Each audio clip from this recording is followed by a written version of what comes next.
Hey y'all, so let's get y'all this updated tutorial of these pumpkins, Loom knit pumpkins, before fall is over with. So here's what you need: some wide gauge looms. I'm going to use this green one, a smaller gauge loom, or you can still make your stem on this one, but I like to make it on here because the stitch will be tighter. So I use this for the stem. Some 4-way yarn, any color that you choose for your stem, some scissors, a loom knit stitch marker, and you want to place it on any one of your pegs. And you can use like a rubber band to do this as well, or you can use this peg as remembering, but I like to use a stitch marker because it's just easier for me to remember. A tapestry needle, your KB hook or whatever hook that you got, but I prefer KB, and some blanket yarn. It doesn't really work with 4-way yarn. I've tried it. So let's get into it. So the first thing you want to do is create a slip knot and put it on your starter peg.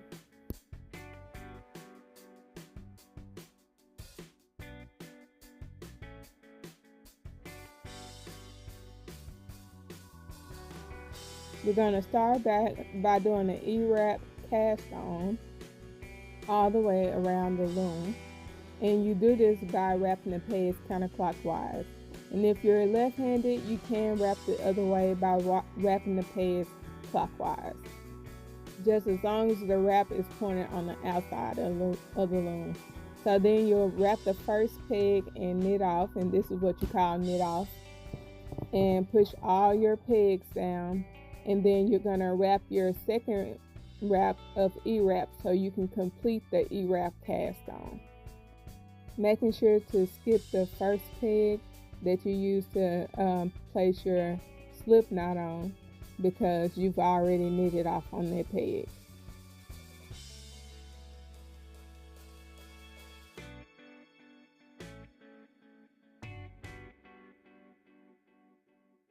Now knit off on your remaining pegs to complete your E-wrap cast on.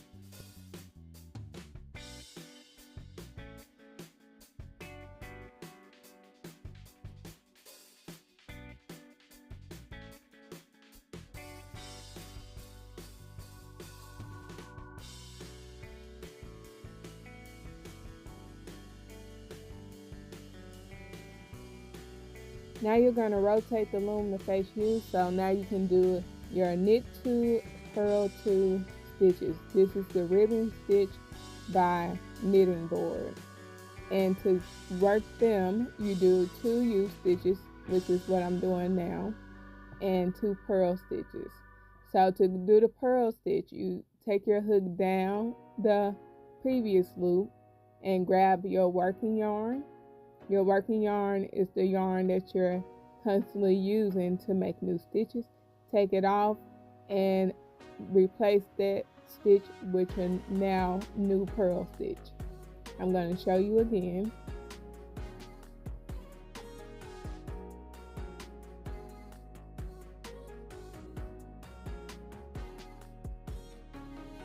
Here's a different POV of the U stitch.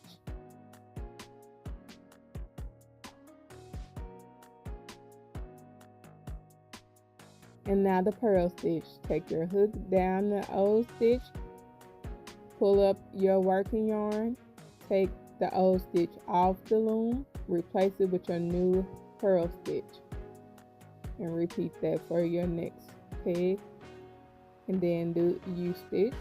So you're going to do this pattern all the way around the loom.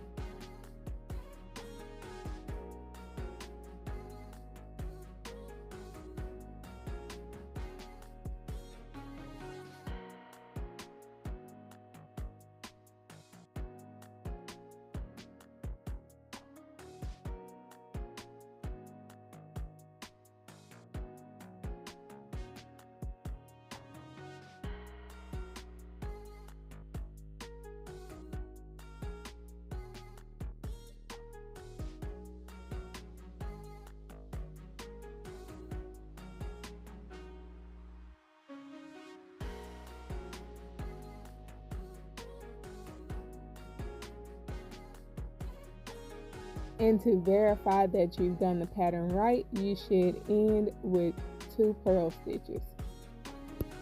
Repeat the steps for this row for the next 30 rows. So if the U-stitch is too tight for you, you can do the true knit stitch, and it's like doing the purl stitch upside down.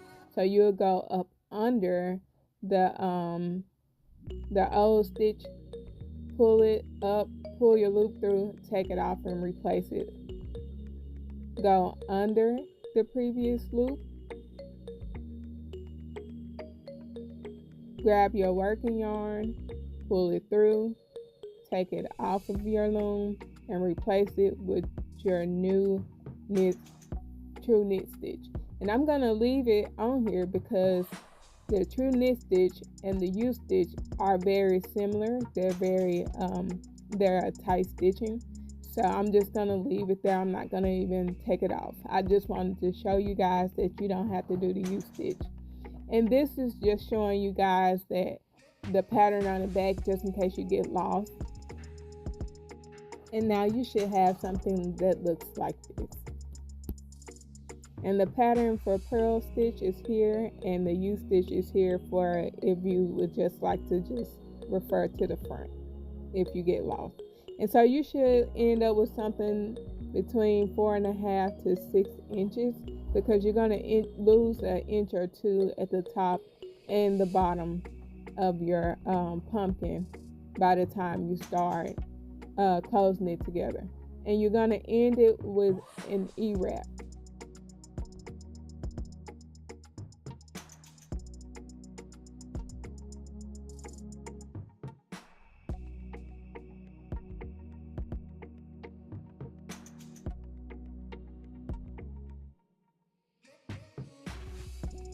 And knit off like we did when we first started.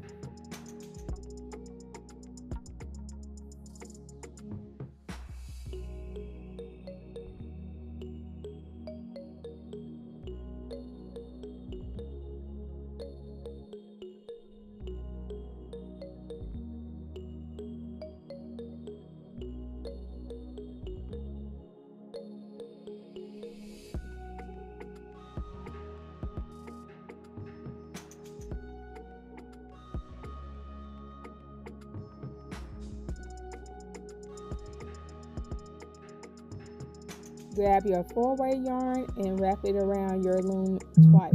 Trust me, you will need all of this yarn. Then you're going to take your 4-way yarn, go down your peg, and cast off your stitches. This is what we call a gather bind off on the loom. Make sure you leave enough tail so that you don't accidentally pull it through and pull off and disconnect your stitch.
Make sure to hold your tail end of your green yarn and pull the tail end of your orange yarn to the front so that you won't lose either inside of the pumpkin while you close it. And tie it closed.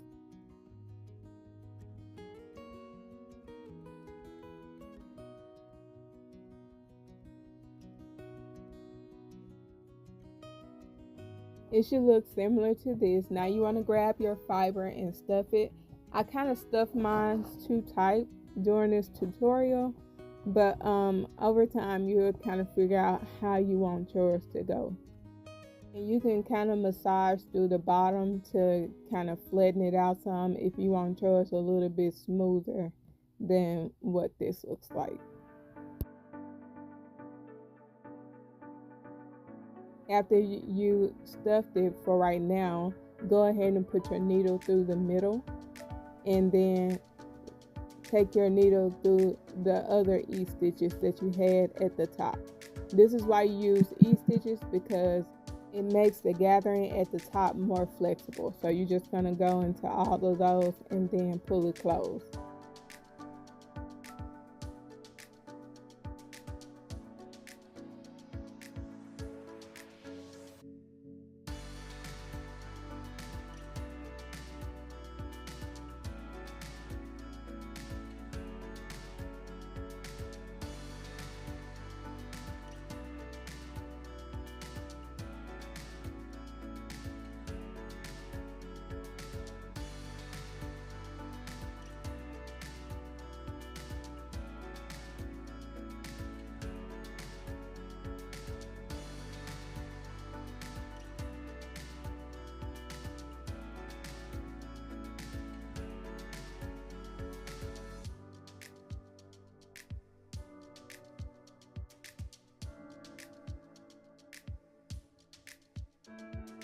If you find that it won't stay closed right now, it will once you start taking your needle through the top and the bottom of your pumpkin.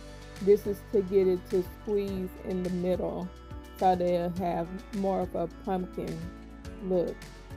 And you're going to do this on the rim of the E-stitches. So you're going to constantly go in the middle to pull it closed each time you go from top to bottom.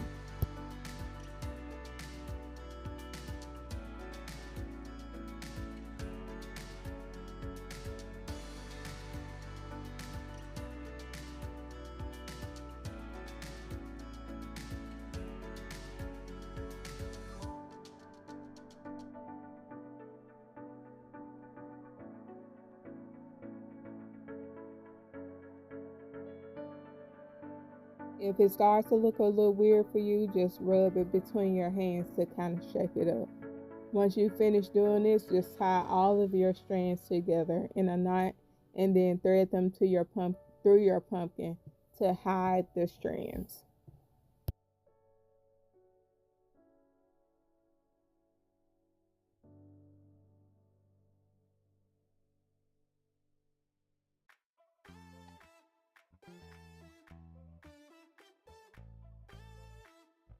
Now you want to take your small gauge loom and do a flat panel to make your stem.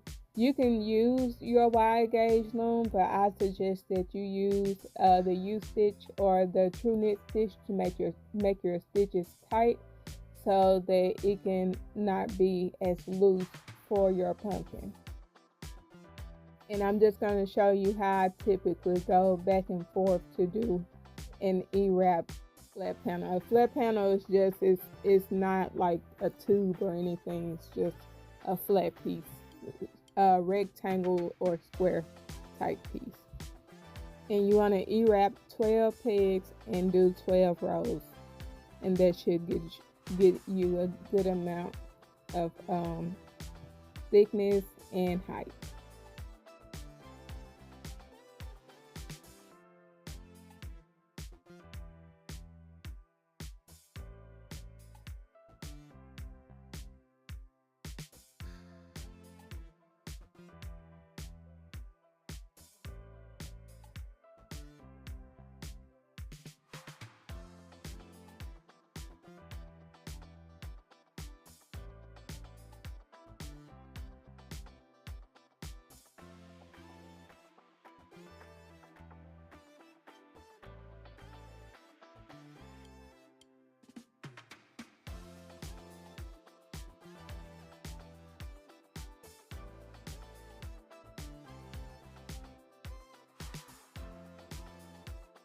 And it should look something like this.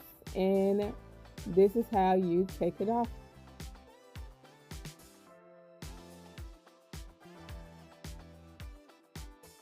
You're going to wrap the first peg again before starting your cast off, and then just repeat the steps as shown.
When I first did it, I did the inverse side and rolled it like this. Well, I'm just gonna roll it like this for the sake of this video.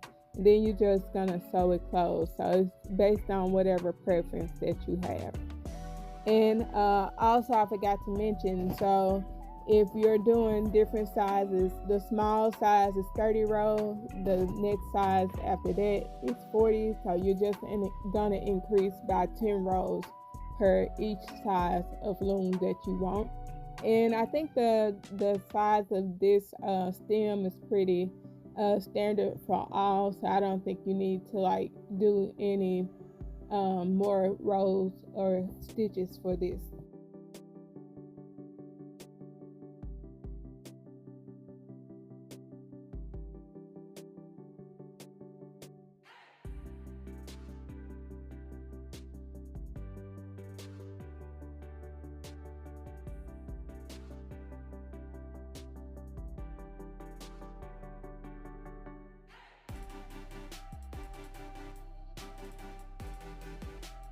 I forgot to mention that I typically leave some of the pumpkin open in the middle because it seems like it makes the stem look more natural. When I closed it all the way, it felt more like it was just sitting on top of the pumpkin. So I leave it the opening kind of open.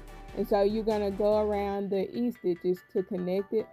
And you're going to kind of skip some because these are only 12 stitches that you're sewing into like 24 stitches. So you're going to kind of skip around the top just to make sure that you do the E-stitches.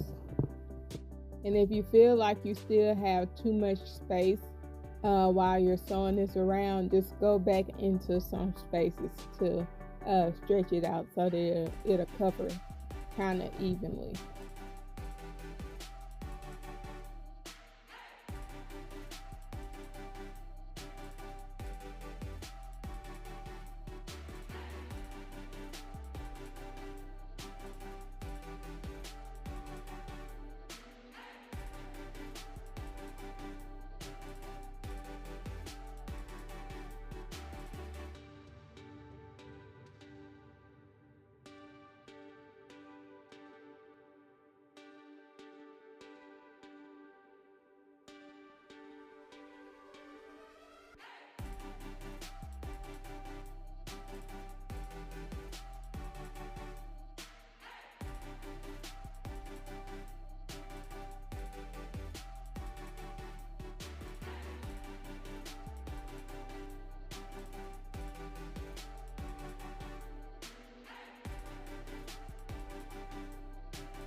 And there you have it. Just tie all your loose strands together and hide them in the pumpkin, and that should be done.